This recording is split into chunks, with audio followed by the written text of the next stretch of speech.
Left channel. The Lowry spaceport didn't belong on Earth.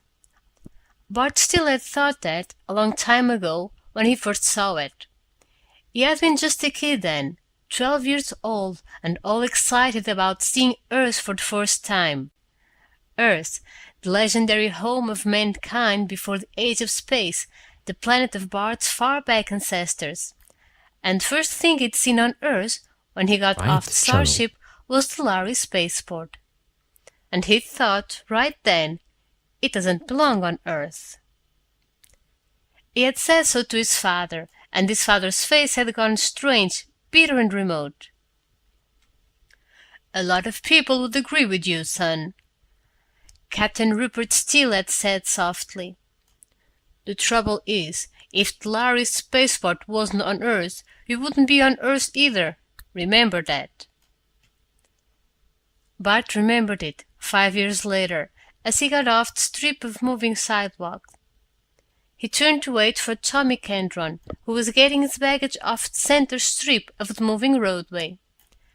Bart Steele and Tommy Kendron had graduated together the day before from Space Academy of Earth. Now Tommy, who had been born on the 9th planet of Star Capella, was taking the Lowry starship to his faraway home, and Bart's father was coming back to Earth on the same starship to meet his son. 5 years, Bart thought. That's a long time. I wonder if Dad will know me. "Let me give you a hand with that stuff, Tommy." "I can manage." Tommy chuckled, hefting the plastic cases. "They don't allow you much baggage weight on the Lowry ships. Certainly not more than I can handle." The two lads stood in front of the spaceport gate for a minute. Over the gate, which was high and pointed and made of some clear colorless material like glass, was a jagged symbol resembling a flash of lightning, the sign, in Lowry language, for the home world of the Lowry. They walked through the pointed glass gate and stood for a moment, by mutual consent, looking down over the vast expanse of the Lowry spaceport. This had once been a great desert. Now it was all floored in with some strange substance that was neither glass, metal, nor concrete. It looked like gleaming crystal, though it felt soft underfoot, and in the glare of the noonday sun it gave back the glare in a million rainbow flashes. Tommy put his hands up to his eyes to shield them. "The Lowry must have funny eyes if they can stand all this glare." Inside the glass gate, a man in a guard's uniform gave them each a pair of dark glasses. "Put them on now, boys, and don't look directly at the ship when it lands." Tommy hooked the earpieces of the dark glasses over his ears and sighed with relief. Bart frowned, but finally put them on. Bart's mother had been a Mentorian, from the planet Mentor of the star Deneb, 100 times brighter than the sun. Bart had her eyes. But Mentorians weren't popular on Earth, and Bart had learned to be quiet about his mother. Through the dark lenses, the glare was only a pale gleam. Far out in the very center of the spaceport, a high, clear glass skyscraper rose, catching the sunlight in a million colors. Around the building, small copters and robocabs veered, discharging passengers, and the moving sidewalks were crowded with people coming and going. Here and there in the crowd, standing out because of their height and silvery metallic cloaks they wore, were the strange tall figures of the Lowry. "Well, how about going down?" Tommy glanced impatiently at his timepiece. "Less than half an hour before the starship touches down." "All right, we can get the sidewalk over here." Reluctantly, Bart tore his eyes from the fascinating spectacle and followed Tommy, stepping onto one of the sidewalks. It put him down a long, sloping ramp toward the floor of the spaceport, then sped toward the glass skyscraper. Came to rest at wide pointed doors, depositing them in the midst of the crowd. The jagged lightning flash was there over the doors of the building, and the words, "Here, by the grace of the Lhari, is doorway to all the stars." Bart remembered, as if it were yesterday, how he and his father had first passed through this doorway. And his father, looking up, had said under his breath, "Not for always, son. Some day men will have a doorway to the stars, and Lhari won't be standing in the door." Inside the building, it was searingly bright. The high open rotunda was filled with immense mirrors, and glass ramps running up and down, moving staircases, confusing signs and flashing lights on tall, oddly shaped pillars. The place was crowded with men from all over the planet, but the dark glasses they all wore gave them a strange sort of family resemblance. Tommy said, "I'd better check my reservations." Bart nodded. "Meet you on the upper level later," he said, and got on a moving staircase that soared slowly upward, past level after level, toward the information desk located on the topmost mezzanine. The staircase moved slowly, and Bart had plenty of time to see everything. On the step immediately in front of him, two Lhari were standing. With their backs turned, they might almost have been men. Unusually tall, unusually thin, but men. Then Bart amended that mentally. The Lhari had 2 arms, 2 legs, and a head apiece. They were that much like men. Their faces had 2 eyes, 2 ears, and a nose and mouth, all in the right places. But similarity ended there. They had skin of a curious pale silvery gray, and pale, pure white hair rising in what looked like a feathery crest. The eyes were long and slanting, the forehead high and narrow, the nose delicately thin and chiseled with long vertically slit nostrils, the ears long, pointed and lobeless. The mouth looked almost human, though the chin was abnormally pointed. The hands would almost have passed inspection as human hands, except for the long, triangular nails curved over the fingertips like the claws of a cat. They wore skin-tight clothes of some metallic silky stuff, and long flowing gleaming silvery capes. They looked unearthly, elfin and strange, and in their own way they were beautiful. The 2 Lhari in front of Bart had been talking softly, in their fast, twittering speech. But as the hum of the crowds on the upper levels grew louder, they raised their voices, and Bart could hear what they were saying. He was a little surprised to find that he could still understand the Lhari language. He hadn't heard a word of it in years, not since his Mentorian mother died.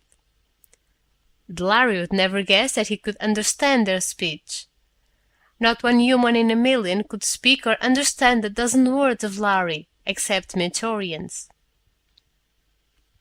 "Do you really think that human?" The first Lhari spoke the words as if it were a filthy insult. "Will have the temerity to come in by this ship?" "No reasonable being can tell what humans will do," said the second Lhari. "But then, no reasonable being can tell what our own port authorities will do either. If the message had only reached us sooner, it would have been easier. Now I suppose it will have to clear through a dozen officials and a dozen different kinds of formalities." The younger Lhari sounded angry. "And we have only a description. No name, nothing. How do they expect us to do anything under those conditions? What I can't understand is how it ever happened, or how the man managed to get away. What worries me is the possibility that he may have communicated with others we don't know about. Those bungling fools who let first man get away can't even be sure—" "Do not speak of it here," said old Lhari sharply. "There are Mentorians in the crowd who might understand us." He turned and looked straight at Bart, and Bart felt as if the slanted strange eyes were looking right through to his bones. Larry said in universal. "Who are you, boy? What is your business here?"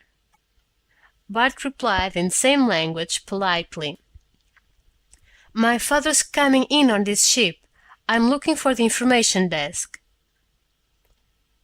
"Up there," said old Larry, pointing with a clothed hand, and lost interest in Bart. He said to his companions in their own language, "Always I regret these episodes. I have no malice against humans. I suppose even this vegan that we are seeking has a young and a mate who will regret his loss." "Then he should not have pried into Larry matters," said the younger Larry fiercely. "If they'd kill him right away—" The soaring staircase swooped up to the top level. The two Larrys stepped off and mingled swiftly into the crowd, being lost to sight.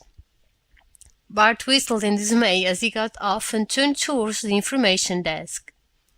A vegan. Some poor guy from his own planet was in trouble with Larry.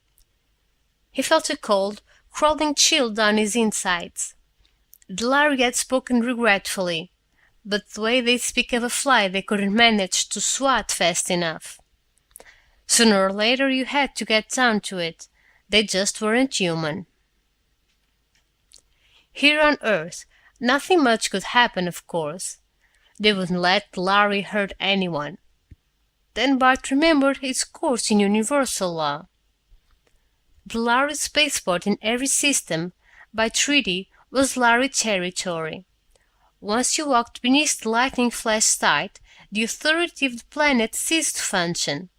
You might as well be on that unbelievably remote world in other galaxy that was the Larry home planet, that world no human had ever seen. On a Larry spaceport or on a Larry ship, you were under jurisdiction of Larry law. Tommy stepped off the moving stair and joined him. "The ship's on time. It reported past Luna City a few minutes ago. I'm thirsty. How about a drink?" There was a refreshment stand on this level. They debated briefly between orange juice and a drink with a Larry name that meant simply cold sweet, and finally decided to try it. The name proved descriptive. It was very cold, very sweet, and indescribably delicious. "Does this come from the Larry world, I wonder?" "I imagine it's synthetic," Bart said. "I suppose it won't hurt us." Bart laughed. "They wouldn't serve it to us if it would. No, men and Larry are alike in a lot of ways. They breathe same air, eat about same food. Their bodies were adjusted to about same gravity. They had same body chemistry. In fact, you couldn't tell Larry blood from human even under a microscope. And in a terrible Orion spaceport wrecked 60 years ago, doctors had found that blood plasma from humans could be used for wounded Larry and vice versa, though it wasn't safe to transfuse whole blood. But then, even among humans there were 5 blood types. And yet, for all their likeness, they were different. Bart sipped cold Larry drink, seeing himself in the mirror behind the refreshment stand. A tall teenager, looking older than his 17 years. He was lithe and well-muscled from 5 years of sports and acrobatics at Space Academy. He had curling red hair and gray eyes, and he was almost as tall as a Larry. "Will Dad know me? I was just a little kid when he left me here, and now I'm grown up." Tommy grinned at him in the mirror. "What are you going to do, now we've finished our so-called education?" "What do you think? Go back to Vega with Dad, buy Larry's ship, and help him run Vega Interplanet. Why else would I bother with all that astrogation and math?" "You're the lucky one, with your father owning a dozen ships. He must be almost as rich as Larry." Bart shook his head. "It's not that easy. Space travel inside the system these days is small stuff. all the real travel and shipping goes to the lorry ships. It was a sore point with